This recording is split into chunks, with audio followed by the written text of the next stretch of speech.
जाति मुक्त भारत की स्थापना भी की, जाति मुक्त भारत को आगे बढ़ाया और जाति से मुक्त करने के लिए हमारे देश भारत को गौरवान्वित होने के लिए जो एक रास्ता और एक दिशा निर्देश देने की कोशिश की है, उसमें वो बहुत सफल होते जा रहे हैं।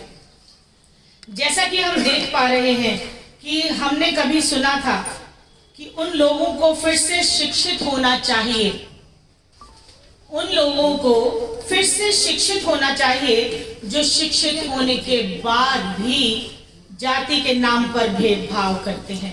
तालियां तालियां भाई तालियां। ये शिक्षा बहुत जरूरी है क्योंकि ये उबड़ खाबड़ दिमाग जो है ये विनाशकारी होता है।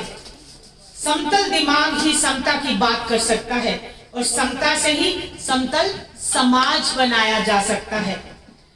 जाति मुक्त भारत सभी जातियों को एक करके और सारी जातियों का खत्म करके आगे बढ़ने का हमें एक रास्ता दिखाता है, एक मंजिल की तरफ बढ़ाता है। जैसे कि आपने कबीर जी को बहुत बार सुना होगा। कबीर जी का ही एक दोहा है, कबीर कुआं एक है, कबीर कुआं एक है पानी भरे अनेक, कबीर कुआं एक है पानी भरे अनेक, बर्तन में ही भेद है पानी सबके लिए एक। तो ये सिर्फ बर्तन का फर्क है, देश एक है, मानव एक है, इंसानियत एक है, समाज एक है। हम लोग सामाजिक प्राणी हैं, समाज में जीते हैं, उठते हैं, बैठते हैं, लेकिन हमने अपने अपने बर्तन अलग कर लिए हैं और इस बर्तन अलग करने की वजह से हमारा पानी भी अलग अलग हो गया है। तो इसी चीज को हम खत्म करना चाहते हैं। जैसे कि जातियों में बांट के देश को बर्बाद किया जा रहा है। मुझे अपनी ही माँ की कोटेशन याद आती है, जब हम जाति से मुक्त नहीं हो पाते हैं और हम हमारे घर में अगर कोई कचरा लेने वाला आता है तो हम क्या बोलते हैं। मैंने एक दिन अपनी माँ को बोला, मम्मी कचरे वाला आया है। मैंने अपनी माँ को बोला, मम्मा कचरे वाला आया है। तो मेरी माँ का जवाब था, बेटा वो कचरे वाले तो हम हैं बेटा, वो तो सफाई वाला आया है।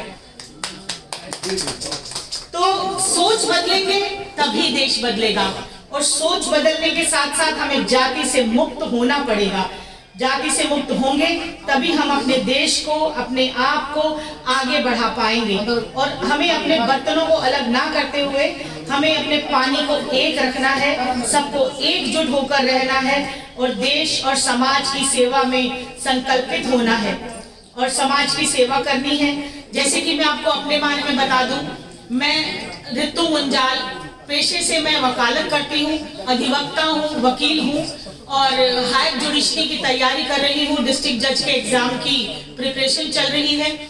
तो मैं देखती हूँ क्योंकि हम न्याय प्रिय हैं, जुडिशियल सिस्टम के साथ जुड़े हैं, देश को हम न्याय दिलाने के लिए हमें रखा जाता है और हमें ये कहा जाता है कि आप सिस्टम को कोऑपरेट करेंगे, आप एक न्याय की भावना रखेंगे, जुडिशियल सिस्टम में रहते हुए आप देश की सेवा कैसे करेंगे।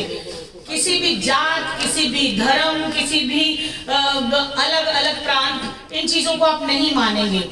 इनफैक्ट आज ही मेरे पास एक मुकदमा आया जिसमें कि एक दूसरी ही कंट्री का कोई लड़का, नाइजीरियन, वो उसको अरेस्ट कर लिया गया और उसको पकड़ के डिटेंशन सेंटर में डाल दिया गया। तो हम तो अपनी जातियों से मुक्त नहीं हुए तो हम बाकियों की को क्या समझेंगे। तो अगर हमें न्याय प्रिय बनना है, इंसाफ की बात करनी है, तो सबसे पहले हमें अपने आप को इन जाति से देश को मुक्त कराना होगा और उसके लिए सबसे पहला कर्म खुद करना होगा, खुद स्वयं। जैसे कि हमेशा देवेंद्र जी हर जाति मुक्त स्थापना दिवस पर हमें कसम दिलाते हैं कि हम कसम खाएं कि हम खुद जाति से मुक्त होंगे, हम खुद गौरवान्वित महसूस करें अपने आप को और गर्व से कहें कि हम हिंदू नहीं, मुस्लिम नहीं, सिख नहीं, ईसाई नहीं, हम भारतीय हैं, हम अपने देश के प्रति समर्पित हैं और देश प्रेम की भावना ही एक सच्ची भावना है जिसको लेकर हम लोगों को चलना चाहिए और जातियों से मुक्त करने के लिए देश को आगे बढ़ाना चाहिए। तो आज मैं ऋतु मुंजाल आप सबके बीच में मौजूद होकर अपने जितने भी हमारे साथी गण यहाँ मौजूद हैं उन सबका बहुत बहुत अभिनंदन करती हूँ और धीरे धीरे करके सबको एक एक करके इनविटेशन देती हूँ, निमंत्रण देती हूँ कि आइए और आप अपने अपने विचार देश की मुक्ति पर, जाति से मुक्त भारत करने के लिए आप रखेंगे।